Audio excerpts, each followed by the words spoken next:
Red and blue police lights sweep across the cracked asphalt of County Road 9. But long before the cruisers arrived, Ethan parked his car at the end of an overgrown dirt driveway, staring up at a farmhouse he had only seen in legal documents. Before Ethan even opens his car door, the camera establishes his vulnerability using a bird's-eye view. By placing the lens directly overhead, the film forces us to see the vast, empty geography surrounding him, making his vehicle look like a target in a massive open field. This sense of scale is reinforced by the parallax effect. As the drone tracks sideways, foreground trees move much faster across the lens than the house in the distance. This speed difference creates a three-dimensional depth a static shot simply can't capture. Pinning a single subject against miles of deep, dark forest strips away any sense of a safety net. The audience begins the story with a subconscious understanding of exactly how far Ethan is from help. True horror relies on this initial mapping. If the geometry and geography don't isolate the viewer from the start, the monster in the cellar will have nothing to do. Once Ethan steps through the front door, the threat shifts from the vast outdoors to the micro-architecture of the house itself. Historic buildings left vacant decay with startling speed. Water infiltration rots the exposed timber framing, while moisture and temperature swings cause masonry to crumble, leaving piles of fallen brickwork scattered across unstable floors. In this state of neglect, the environment becomes an active antagonist. The house presents a constant threat of structural failure, where every step Ethan takes could result in a literal plunge through the floor. This baseline of authentic physical danger ensures the audience is already in a state of high alert. When the setting itself is a hazard, the viewer is physically primed to react to the psychological threats that follow. Ethan spends his first night on a mattress in the center of the living room. At 3:13 a.m., 3 heavy knocks echo from the other side of the basement door. Those knocks aren't a byproduct of the set. They are the result of Foley, the physical creation of custom sound effects tailored to the specific textures of the scene. Foley artists ignore how a door sounds in real life to focus on material resonance. They layer the dull thud of a fist against wood with heavier, hyper-real cues, like the strike of a weighted mallet, to give the noise a visceral, menacing weight. These impacts land with such force because of the absolute silence that precedes them. By stripping away all ambient noise right before the sound occurs, the designer tightens the tension and controls the exact timing of the viewer's physical jolt. Sound is the unseen hand guiding the audience's pulse. It transforms a simple, hollow noise into a pulse of dread that lingers long after the scene ends. In an attempt to catch the intruder, Ethan installs a security camera. What he records is a grainy, distorted shadow crawling violently across the ceiling. This transition into found footage uses digital timestamps and a shaky frame to mimic amateur home videos. This technical framing dissolves the boundary between a produced film and an unscripted recording of reality. As the shadow moves, the image begins to data mosh. This digital technique intentionally corrupts the footage, signaling that the visual logic of the world Ethan is inhabiting is starting to fail. To create this, artists use software like Goldmosh to manipulate video compression. They intentionally disable reference frames, the stored still snapshots, creating errors in motion-compensated interframe prediction. Without these reference points, pixels bleed directly into the motion of the next frame, causing colors to smear unnaturally. When we see these accidental digital errors paired with an amateur camera style, we are forced to scan the image for threats without a predictable frame to guide us. This leaves the viewer unable to rely on traditional cinematic cues for safety. Ethan is drawn into the basement by the mechanical whir of a vintage tape recorder. The labels suggest a library of recorded experiments. Down in the dark, the filmmaker weaponizes the framing by using a single flashlight beam. By restricting our vision to this one moving circle, they force us to look exactly where they want, when they want. Everything outside that beam is negative space, pure shadow, that forces the audience's imagination to fill the void. The brain instinctively populates the darkness with whatever it fears most.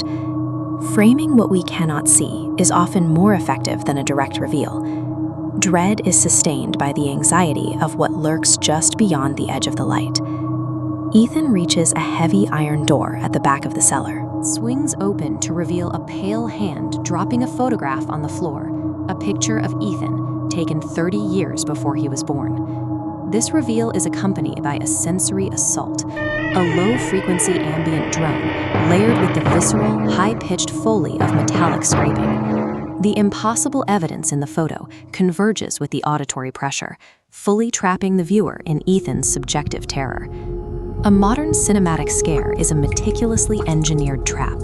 It synthesizes geographic isolation, digital video corruption, and hyper-real sound cues to manufacture a fear that feels entirely earned. Ethan steps carefully into the abandoned farmhouse.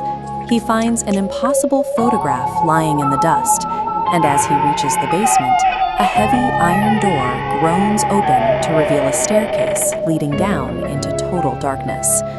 Instead of relying on a sudden movement to startle the viewer, this approach utilizes liminal horror, the psychological violation of transitional spaces. Environments like stairwells, empty hallways, and abandoned rooms trigger our brain's ancient threat detection systems because they trap us in the in-between. This internet-born aesthetic reached a fever pitch with The Backrooms, a viral series of empty, yellow-walled corridors that garnered over 60 million views on YouTube. Now, major studios are adapting the concept into feature films, with directors like James Wan producing high-budget iterations of these formerly lo-fi nightmares. The terror stems from a broken pattern. Someone built this place for people. When you find it completely empty, yet still humming with fluorescent light, the social contract of the architecture has been violated. Your brain goes looking for the occupants and finds nothing. That nothingness forces the audience to project their own worst fears into the shadows.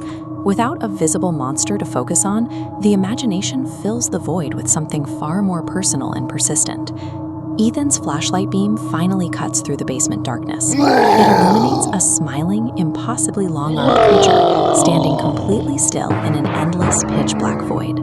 To avoid CGI, filmmakers drape a studio wall in black duvet fabric, placing the actor far away to eliminate spill.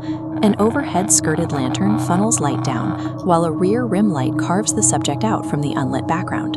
With practical light shaping and a push of the ISO, this absolute blackout effect is achievable without massive budgets, even on older consumer cameras.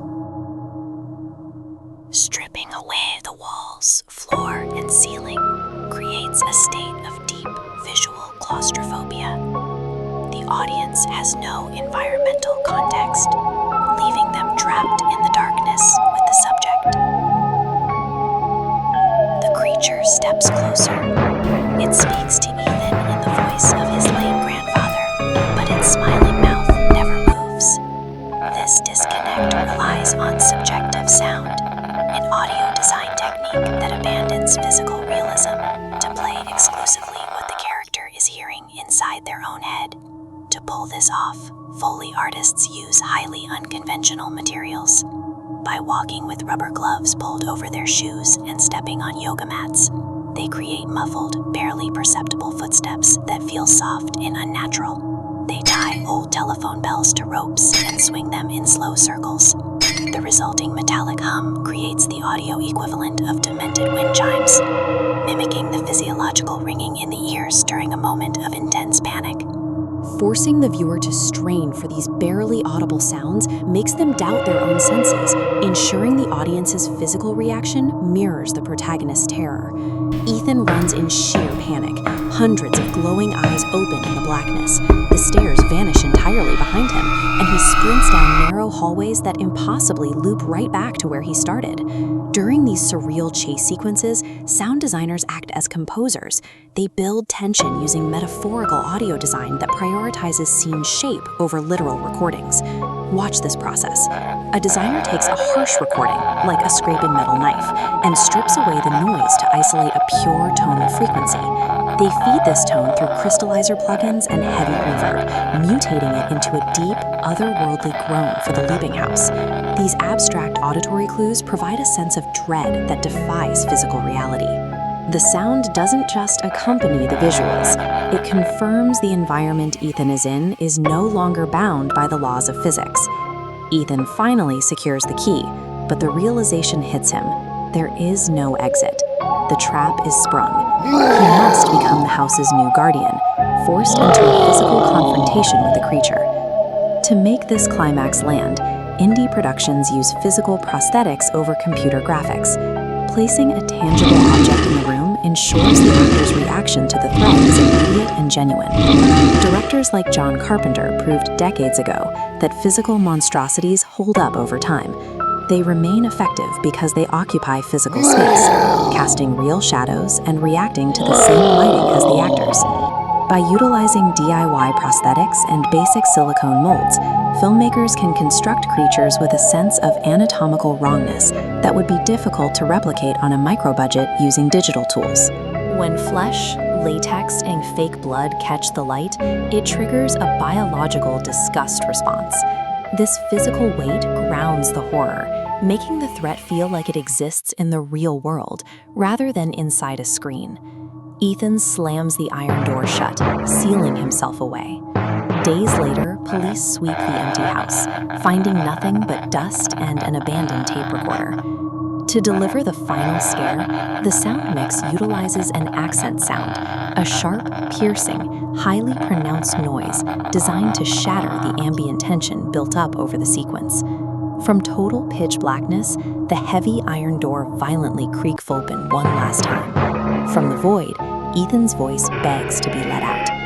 Immediately after that accent sound hits, the audio drops to absolute dead silence. Cutting the room tone and realistic ambient noise creates an unnatural, heightened reality that makes the final voice feel impossibly close. By anchoring impossible sounds to physical props and drowning the environment in artificial voids, filmmakers ensure that the sensory disorientation persists long after the screen goes dark.